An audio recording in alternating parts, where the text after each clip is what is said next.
Raising function में से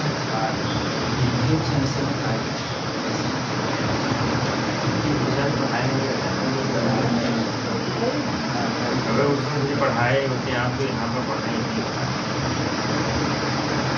हो गया। 30 नंबर का क्वेश्चन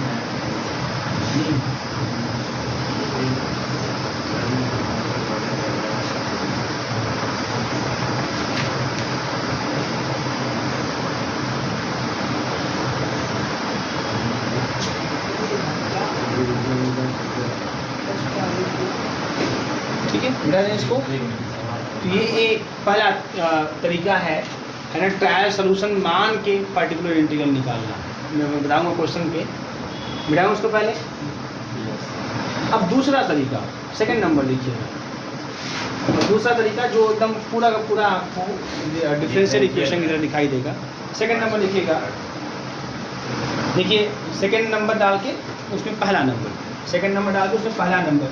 अगर मान लीजिए हमारा जो आर एच है, मतलब एफ एच है, जो एफ एच अगर वो बी के पावर एच रहेगा, तो ऐसे केस में जो पर्टिकुलर इंटीग्रल होगा ठीक डिफरेंशियल की तरह 1/5e और b to the power h लिखेंगे, और इसको लिख देंगे हम लोग b to the power h और 5h लिखेंगे। ई की जगह क्या कर देंगे आप, एच कर देंगे। देखिए याद रखेंगे कि जो हमारा 5h नहीं 5b हो जाएगा, 5b। याद रखेंगे कि 5b नॉट इक्वल 0 होना चाहिए, नॉट इक्वल 0 होना चाहिए। ठीक है। सेकेंड, b के पावर मतलब वो e के पावर भी h हो सकता है ना, b की जगह e भी हो सकता है, कोई दिक्कत नहीं है। तो इस तरीके से देंगे। सेकेंड जो है आपका, अगर मान लीजिए fh हमारा sin bh हो जाए या cos bh हो जाए, तो ठीक उसी तरीके से सेम पैटर्न पे तो पर्टिकुलर इंटीग्रल जो होगा वो 1/5e लिखोगे आप, और यहाँ लिख दोगे चाहे sin bh या cos bh। तो ऐसे केस में वही सेम प्रोसीजर आपका चलेगा, है ना, उसी तरीके से। लेकिन इसमें जो sin bh और cos bh है ना, आप इसको उसकी तरीके से भी कर सकते हो। मतलब क्या, 1/5 माइनस का b², क्लियर है। sin bh कर सकते हो और cos bh है तो cos bh कर दोगे। लेकिन एक चीज़ ध्यान दो, इसको हम लोग e के टर्म में भी कन्वर्ट करके कर सकते हैं। जैसे e के पावर, जानते हो ना, e के power i cos hyperbolic x जो होता है वो e के पावर x प्लस e के पावर -x/2 होता है, और sin हाइपरबोलिक x होता है e to the power x minus e to the power -x/2 होता है। तो हम चाहें तो इस sin bh और cos bh को उस e के पावर के टर्म में कन्वर्ट करके फिर इसी को नियम को लगा देंगे, इस नियम को लगा दें, तब भी कर सकते हैं। ठीक है, तब भी कर सकते हैं। तीसरा, थर्ड, मार्कर नहीं क्या सर आए थोड़ा ध्यान दिलाना, जैसे नहीं आएंगे ना, आ जाएंगे सुबह ही चले जाएंगे। हाँ, पेपर से आएंगे। तीसरा नंबर, अगर आर एच बराबर सॉरी एफ एच बराबर पी एच हो, मतलब कोई पॉलिनोमियल हो, जैसे हम लोग वहाँ पे बाइनोमियल एक्सपांशन लगाते थे तो वैसे लगाना है। तो जो पर्टिकुलर इंटीग्रल हो जाएगा वो 1/5e और पी एच हो जाएगा, और ऐसे केस में 1/5e की जगह 1 प्लस डेल्टा लिख देंगे जैसा हम जानते हैं, और पी एच, और फिर उसके बाद इसका हम कर देंगे एक्सपांशन। तो कुछ ऐसा लिखेंगे a0 प्लस a1 डेल्टा और plus data dot plus am delta to the power m, और ये आपका F H sorry P H है ना यहाँ पे, तो पी एच लिख देंगे। तब ऐसे लगाएंगे इस तरीके से।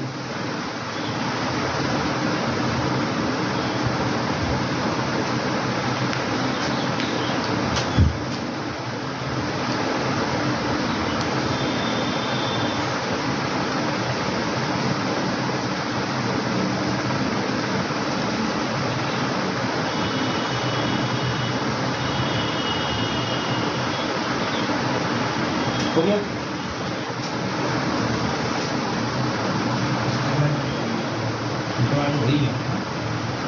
ऐसे ही अगर मान लीजिए ऐसा हो जाए, फोर्थ नंबर, अगर मान लीजिए हमारा एफ एच जो है वह ए टू दी पावर एच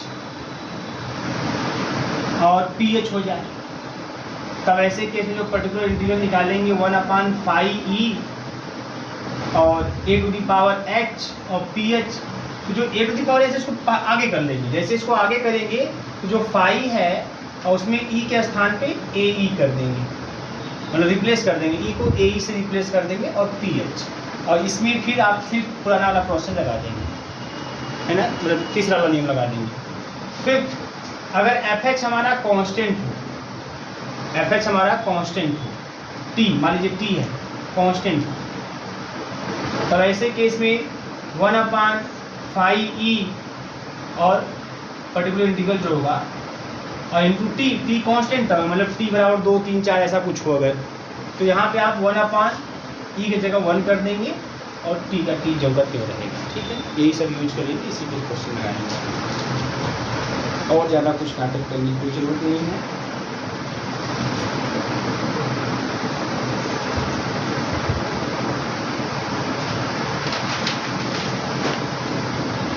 आप लोगों को जनरेटिंग फंक्शन बस लिखा देंगे और या तो मैं बोल दूँगा आप लिख लीजिएगा, बस इतने ही मतलब रखिएगा। जनरेटिंग फंक्शन का क्वेश्चन करने के बाद थोड़ा लेंदी प्रोसेस चलेगा और समस्याएं भी हो जाएंगी, जी लगाना नहीं लगाएंगे बहुत टाइम लगेगा। तो बस जो क्वेश्चन आएंगे ऐसे वाले कि भाई ये फंक्शन दे देगा, उसका जनरेटिंग फंक्शन क्या आपको बताना होगा।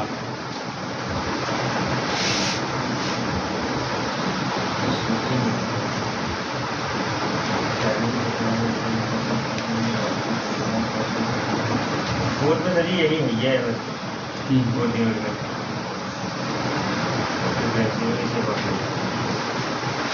तो इसमें बस सर ये दिया एक्स्ट्रा शूटिंग मेथड,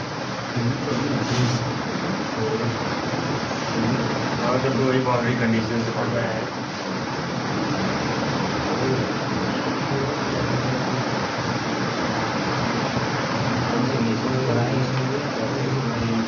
हो गया भैया, चलो अब लिखिए क्वेश्चन, लिखिए आप सॉल्व। अब ये क्वेश्चन कैसे करते हैं, ठीक है, सॉल्व। अब ये क्वेश्चन है कैसे देखिए सॉल्व करेंगे। सॉल्व y(h+1) माइनस का 2y(h) is equal to 5। y(h+1) minus का 2y(h) इज इक्वल टू 5। ये होमोजीनियस है कि नहीं है? नहीं है ना, इक्वल टू 0 था तो homogeneous, equal to not equal to 0 तो है ना होमोजीनियस नहीं है, नॉट होमोजीनियस। इसका आर्डर कितना है? आर्डर 1, ये सब जानते हैं, आर्डर इसका 1, ठीक है। तो इसमें आप लोग क्या निकालेंगे, ऑक्सिलरी इक्वेशन CF और पर्टिकुलर इंटीग्रल दोनों निकालेंगे, ठीक है।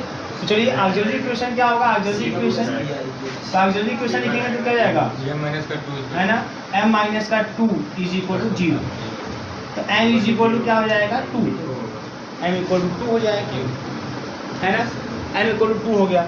तो कॉम्प्लीमेंट्री फंक्शन क्या हो जाएगा, c1 to the power h, ये लिखेंगे m, है ना, जो m आता है उसी की पावर h लिखते हैं, एक का है तो ये टू द पावर h में 2 की पावर h, ये CF हो गया, काम खत्म, ये CF हो गया।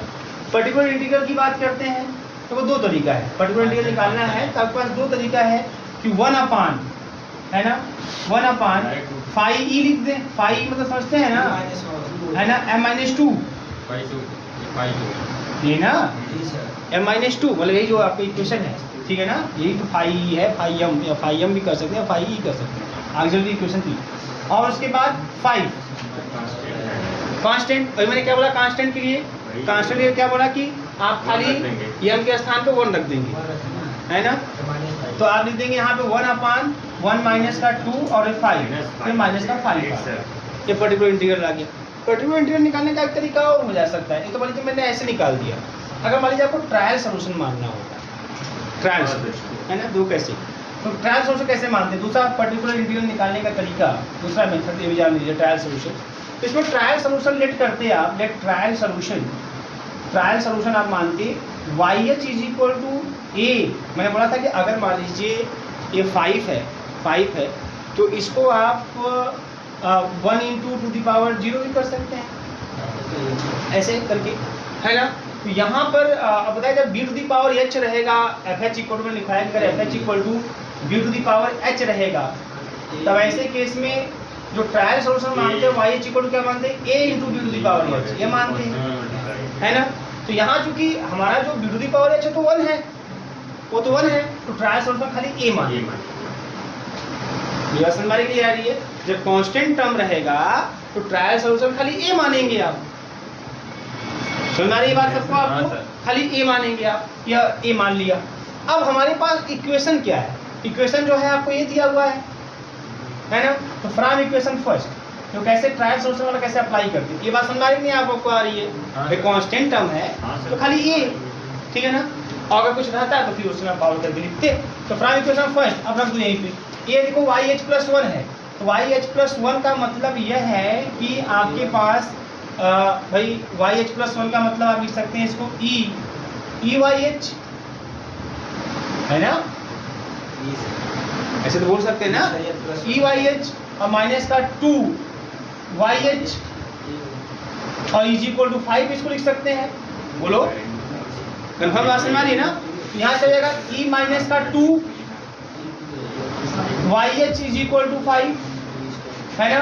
तो यहाँ पे E माइनस का 2 और यह A 5 ऐसा है ना? अब यहाँ से देखो E को अगर हम A पर ऑपरेट करेंगे तो क्या आएगा? बोलिए, अगर E को हम A पर ऑपरेट करें तो क्या आएगा? A ही आएगा, क्योंकि A तो कांस्टेंट है ना। हाँ सर। तो शिफ्ट ऑपरेटर क्या करता है? fx पर लगाते तो fx+h कर देता है, तो यहाँ पे रियल ही है कुछ, तो यह A आएगा और माइनस का 2A हो जाएगा और बराबर 5 हो गया। और A में से 2A घटाएंगे माइनस का A बराबर 5 हो गया। तो A बराबर कितना है? माइनस का 5। तो सॉल्यूशन YH क्या हो जाएगा? माइनस का 5। ये पर्टिकुलर इंटीग्रल आ गया, ठीक है ना? तो ट्रायल सॉल्यूशन से ऐसे करना है, जो ट्रायल सॉल्यूशन मानोगे उसको इक्वेशन में रख देना है, रख के सॉल्व करके उस ट्रायल सॉल्यूशन जो कांस्टेंट टर्म रहेगा, जैसे A B जो माने हो आप, जो लिखे हो आप बॉक्स बना के, जो कांस्टेंट टर्म है उसकी वैल्यू निकाल लेना है आपको। तो जब वैल्यू निकल जाएगी तो उसी में रख दीजिएगा, वही पर्टिकुलर इंटीग्रल हो जाएगा, है ना? तो जब पर्टिकुलर इंटीग्रल आ गया, चाहे ऐसे निकाल लो और चाहे ऐसे निकाल लो, जब आ जाए तो हेंस सॉल्यूशन। तो सॉल्यूशन की बात आएगी तो लिखोगे YH complementary function C1 2 to the power h और पर्टिकुलर इंटीग्रल माइनस का 5, ये आता है ऐसे। क्लियर सबको? नोट कर लीजिए। ये 100% एक क्वेश्चन इस तरीके का आएगा, 100% एक क्वेश्चन आर्डर का आएगा, याद लीजिए। और इससे बहुत कुछ नहीं आने वाला, ये बड़ा इंपॉर्टेंट ऐसा कोई टॉपिक है नहीं, लेकिन हाँ MCQ है, इस वजह से ये सब आएंगे, 100% आएंगे, ऐसे ईजी एकदम, कोई दिक्कत नहीं। अगला क्वेश्चन सॉल्व y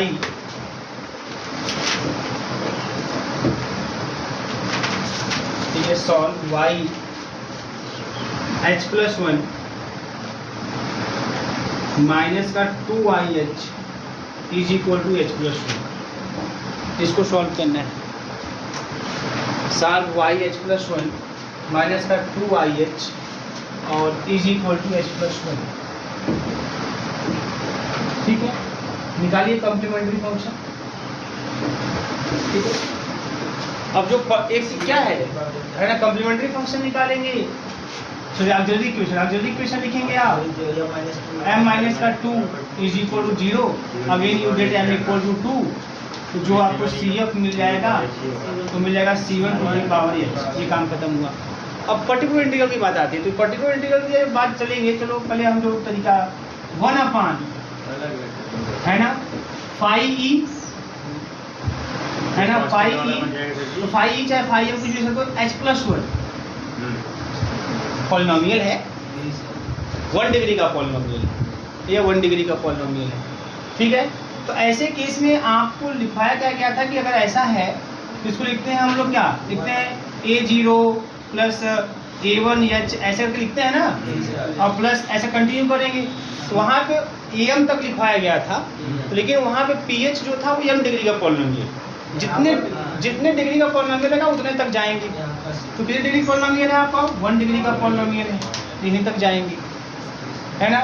A1H है कि डेल्टा भी रहेगा? A1 डेल्टा है ना, कितना है? देखो A1 डेल्टा है, A1 डेल्टा, फिर A2 डेल्टा इस पार ऐसे करके है, और फिर बगल में आपका PH मतलब H+1। अच्छा, अभी जो A0 A1 है ये सब क्या है ना? तो ये सब यही से कंटिन्यू। अब यहाँ से सब देखो सब 1 1 है, तो आप 1 1 ही लिखिएगा, तो ये 1 प्लस डेल्टा हो जाएगा। अरे भाई देखो यहाँ पे ये जो A0 A1 लेना है वहीं से लेना है, जैसे ये देखो यहाँ पे इसको लिखो, कैसे लिखोगे? A0 प्लस A1H है ना यार, और ये इसके स्थान पे यहाँ क्या है? 1 प्लस H है, कंपेयर कर दो, ठीक है? जो A0 लेना है वो यहीं से लेंगे। अब क्या A0 का टर्म ही लिखेंगे, क्या है इतना, A0 टर्म थोड़ी सा अपना आंसर होगा, है ना। तो वो यहाँ से इसी कंपेयर करके A0 आप डिसाइड करोगे, ठीक है। अब यह हो गया, तो 1 प्लस डेल्टा H प्लस 1, बात समझ आ रही कि नहीं आ रही है आपको। अब 1 plus delta E equal to 1 plus delta होता है, E equal to 1 plus delta होता है, तो E को लगा दो, चाहो तो E को लगा दो, है ना। E H प्लस 1 हो जाएगा। अब E क्या करता है ना, जोड़ देता है, तो जोड़ दीजिए, क्या जाएगा, H प्लस 2 हो जाएगा, है ना। अब ये नहीं कि H जोड़ देंगे, मेरी बात समझ आ रही है कुछ नहीं आप लोगों को। ऐसा होता है क्या है कि fx होता है तो x प्लस h करता है, तो यहाँ तो h में है ये है ना, तो यहाँ जो डिफरेंस है मैं 1 का ही डिफरेंस ले रहा हूँ, तो 1 जोड़ दिया उसमें, तो h प्लस 2 हो गया। तो जो सोल्यूशन हो जाएगा वो क्या हो जाएगा, सोल्यूशन YH बराबर, है ना, C1 to the power h और प्लस का 2 प्लस h है, h प्लस 2 कुछ भी ऐसे कर सकते, ठीक है। ये हो गया, नोट कर लीजिए इसे आप। तो फिर आपको ट्रायल सोल्यूशन से भी बताते हैं, फिर आपको ट्रायल सही है ना, माइनस में लिखा है इसमें, इसे माइनस में आया है, h प्लस 2 माइनस के साथ क्यों आया है।